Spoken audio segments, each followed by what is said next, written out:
College life is full of so many obstacles. It is full of assigned reading. It is full of assignments.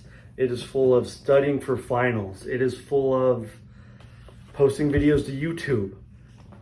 And this on top of work responsibilities, cars breaking down, extended layovers, lazy eyes, tests, family. Life can get overwhelming. It is full of so many obstacles that if you let them stack up, they become a mountain that just shadow over you day by day. And as many people learned during this pandemic, anxiety rises as you have more things to do. There are times where I know what needs to be done, yet I feel so stressed out by the sheer amount of work that I need to do that I feel almost crippled by it. And I can tell you that that is a falsehood. That is an improper way of thinking. And I have to tell you that I know the only way out of a struggle, the only way out of an obstacle is through it. And that is what I'm speaking on today. I'm speaking on the maxim, the obstacle is the way. And one of the points I'll be stressing is a shift in approach, a paradigm shift. When facing an issue, instead of telling yourself something that sounds good, like, this obstacle isn't so bad, do yourself one better and tell yourself, I can make this good. There's an old Zen story about a king whose people had become soft. He came up with a plan to teach them a lesson. He planted a large boulder in front of the entryway to their city. And he hid. He found a tree nearby and he watched as people came up, tried to move the rock haphazardly to no result, and left. Other people, when they saw there was no way around, they just turned around. The king was disappointed, but he waited. He knew somebody had to find a way to move this rock. Days went by. So behind his hiding spot, he finally saw a lone peasant walking up and pushed with all his might to move the boulder. No change. He put down his bag, pushed harder, same result. Then the peasant rested his back against the boulder, collected his nerve, and walked into the woods. He returned minutes later with a large stick that he used as a lever, and he was able to move the boulder. He cleared the path, and beneath the boulder, the wise king put a purse of gold and a note. Now, this note bore the lesson: the obstacle in the path becomes the path.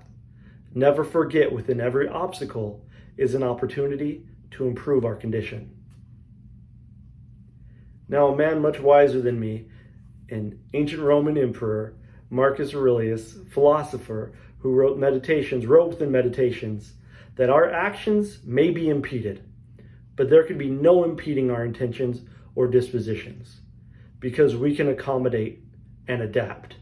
The mind adapts and converts to its own purposes the obstacle to our acting. The impediment to action advances action. What stands in the way becomes the way.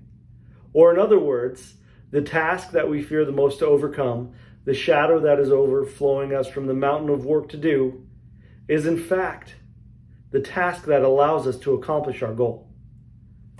Now, I'm a very personal person. I love hearing stories. I love sharing stories. I'm going to share one of an obstacle I faced years ago. 2 years ago, my family was planning a trip to Hawaii.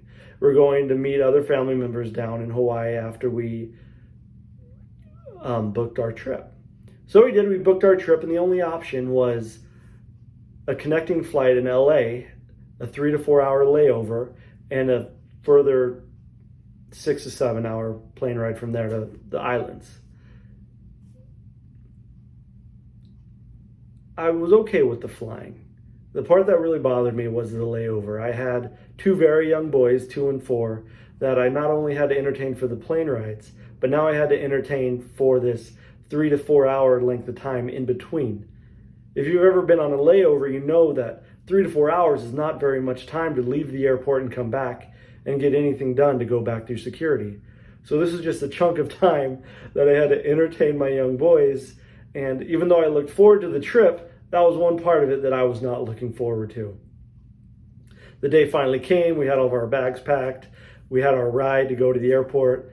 and we got a phone call from the airline telling us that our connecting flight to LA, so our trip from our home to the LA airport, was canceled. We were crushed. We felt like there was no way we were going to make the connecting flight in time in California to go to Hawaii, until I considered and put my back against the boulder, so to speak, that we had a 3 to 4 hour layover.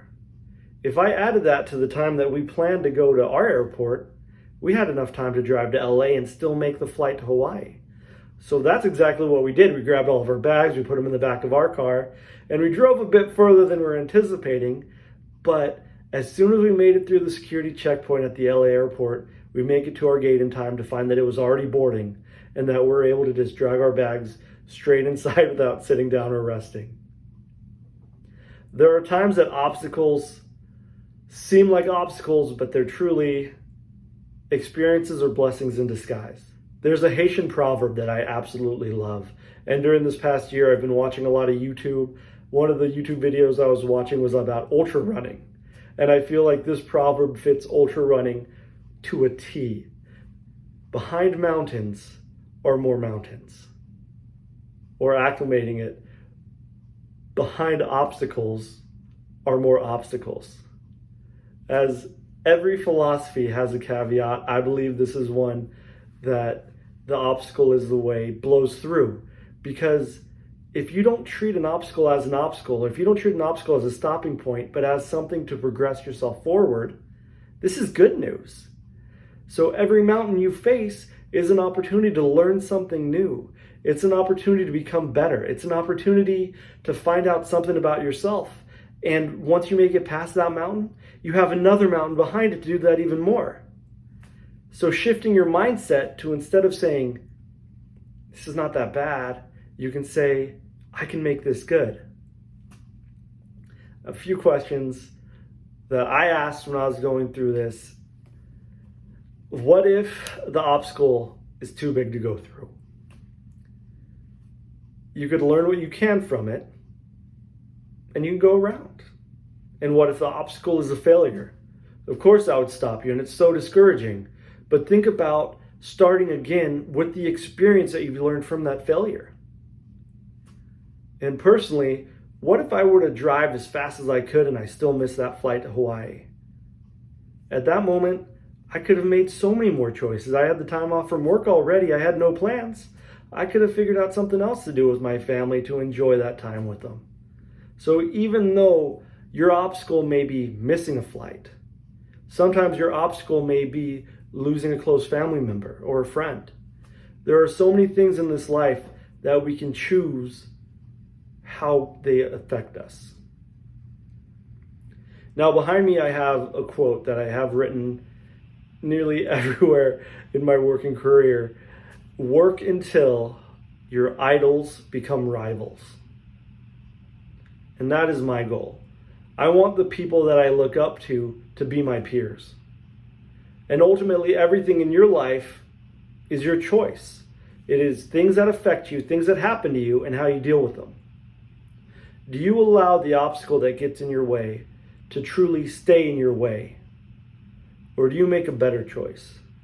Do you choose to take the obstacle, say to yourself, I can make this good, and treat that obstacle as a jumping pad, a starting point on your way to something better?